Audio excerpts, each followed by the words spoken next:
नमस्कार प्यारे बच्चों, आज हम पाठ 13 कर्म ही जीवन का आधार का अध्ययन करेंगे। कर्म करना जीवन की स्वाभाविक स्थिति है। शरीर है तो कर्म होगा ही, लेकिन कर्म के साथ कुछ स्वाभाविक प्रश्न जुड़े रहते हैं।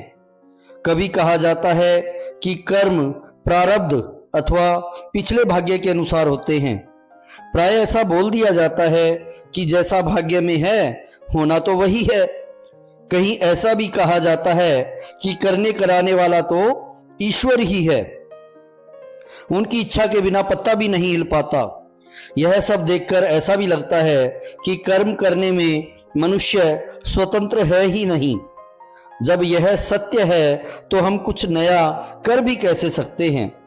बच्चों, ऐसी बातें आपके मन में भी हो सकती हैं। आओ श्रीमद् भगवत गीता के एक महत्वपूर्ण श्लोक के माध्यम से विचार करें और ऊपर कहे गए प्रश्नों या भ्रांतियों का हल ढूंढें। तो साथ साथ मैं ये भी कहना चाहूँगा प्यारे बच्चों कि जिन्होंने अभी तक Hindi journey with V Bhatnagar channel को सब्सक्राइब नहीं किया है वो इस चैनल को अभी सब्सक्राइब कर लें। ज़्यादा से ज़्यादा अपने दोस्तों के साथ शेयर करें, लाइक करें, ताकि इसी तरह आपको अलग अलग अध्याय, अलग अलग जानकारी आप तक पहुंचती रहे। 18वें अध्याय के 61वें श्लोक में यह स्पष्ट किया गया है कि ईश्वर सब प्राणियों के हृदय में स्थित हुआ अपनी माया शक्ति से सबको यत्र तत्र चलाते हैं।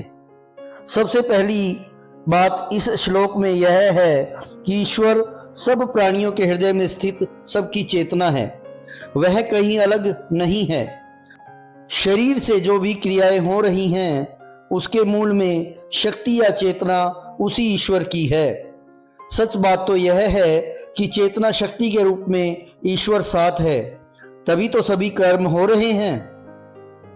उपकरणों के साथ बिजली का करंट है तो ही उपकरण अपना अपना कार्य कर पा रहे हैं। बिल्कुल यही स्थिति यहाँ है। बिना ईश्वरीय शक्ति या चेतना के अपने आप में शरीर कुछ भी नहीं कर सकता। बाहर प्रकृति के पीछे भी सत्ता परमात्मा की है, ऐसा पहले से स्पष्ट किया जा चुका है। इसलिए यह बात तो सर्वथा सत्य और बिल्कुल स्पष्ट है कि करने करवाने वाली परमात्मा की शक्ति है। दूसरी बात है प्रारब्ध या भाग्य की। इस श्लोक में स्पष्ट किया गया है कि ईश्वर यंत्र की तरह सबको चला रहा है।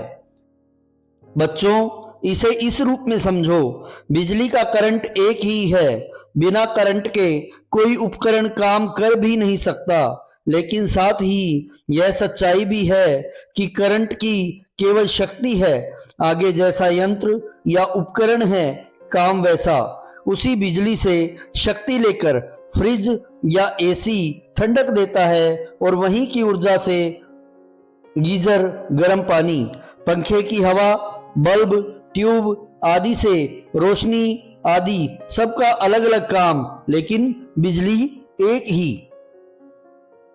परमात्मा की चेतना एक, लेकिन कार्य सबका अपनी अपनी प्रारब्ध या अंतःकरण के उपकरण के अनुसार।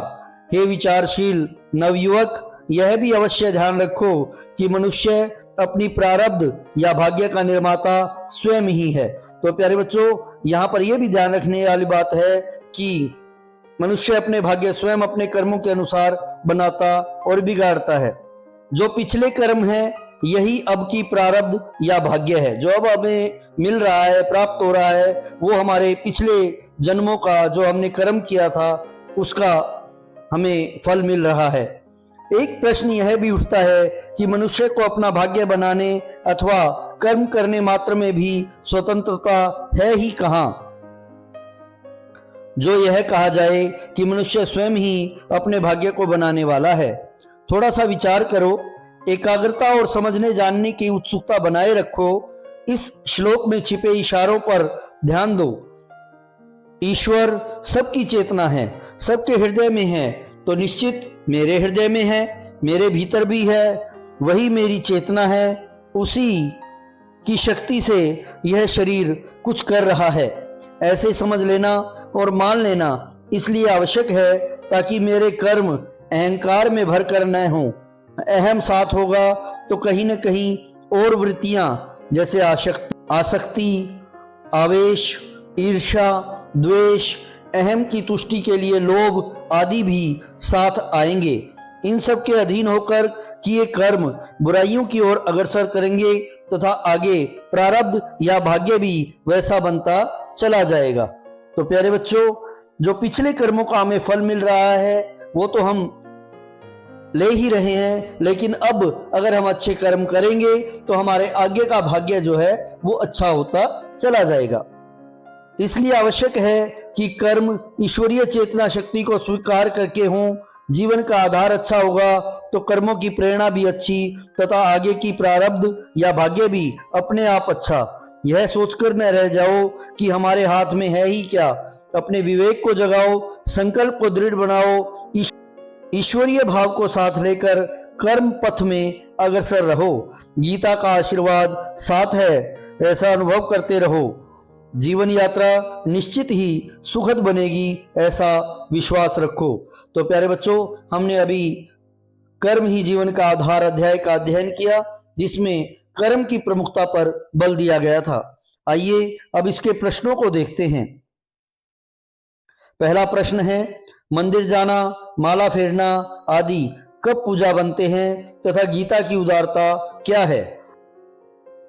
जब कोई भी व्यक्ति अपने कर्तव्य का पूर्ण निष्ठा से पालन करता है और ईश्वरीय शक्ति को स्वीकारते हुए अपना प्रत्येक कर्म करता है, पूरी सच्चाई तथा श्रद्धा से बिना दिखावे के मंदिर जाता है, माला फेरता है, तो उसका प्रत्येक कर्म पूजा बन जाता है। बिना जाति, धर्म, वर्ग, वर्ण आदि का भेद किए प्रत्येक मनुष्य को लगातार कर्मशील रहने की प्रेरणा देना ही गीता की उदारता है। अगला प्रश्न देखते हैं प्यारे बच्चों। सृष्टि परमात्मा से बनी है, उसी की शक्ति से चल रही है, ऐसा जान लेने का क्या लाभ होगा? जब व्यक्ति को परमात्मा की शक्ति का ज्ञान हो जाता है तो उसके मन से अहंकार समाप्त हो जाता है।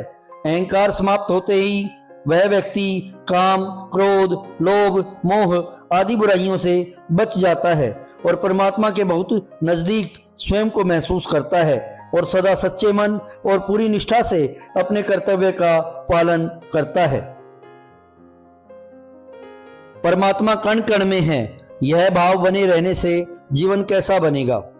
जब हमारे मन में यह भाव आ जाएगा कि परमात्मा कण कण में है तो हमारे मन में अहंकार, काम, क्रोध, लोभ, मोह आदि बुराइयां नहीं आएंगी। हम स्वयं को परमात्मा के बहुत नजदीक महसूस करेंगे और हमें हर समय अपने अंदर एक अद्भुत शक्ति का एहसास होता रहेगा। हम अपने कर्म को परमात्मा को समर्पित करते हुए जीवन जिएंगे। अगला प्रश्न देखते हैं प्यारे बच्चों। विद्यार्थी जीवन में पढ़ाई और घर में कैसे कर्म को हम पूजा बना सकते हैं? विद्यार्थी का सबसे बड़ा कर्म होता है शिक्षा ग्रहण करना। जब वह पूरी लगन और एकाग्रता से अपनी शिक्षा ग्रहण करता है, शिक्षक का कार्य करता है, तो उसका यह कर्म पूजा बन जाता है।